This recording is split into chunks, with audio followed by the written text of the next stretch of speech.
A different store for each product type, each niche. Yeah, so a niche would say be handbags. Like that's a niche, right? You want to change, you want to go away from that, right? You don't want to be too close to that.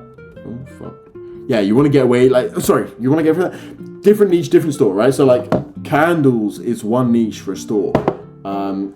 Crystals is a niche for a store. Fucking, I don't know what the fuck this is, but golden ornaments is a niche for a store.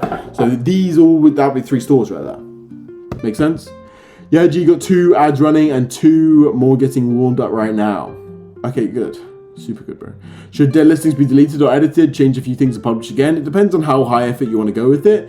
Maybe edited and change a few things to put it back up again. Working on getting out of hometown. Good, bro. Craig, do you think I should start Q4 like it's going to die later, but I should still do it?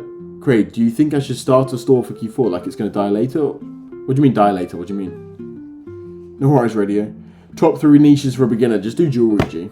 Great. I'm in full-time uni. How far could I take my Etsy store if I only could do 20 hours a week max? 2-3 hours a day. 2 to 3 hours a day is a fucking lot of time, G. Bro, you could very easily, like, if you're following the correct methods, you could very easily get to, bro, 10K. You'll have a 10K profit month by the end of the year. If you start now and put that 3 hours focused time into it, you'll get there.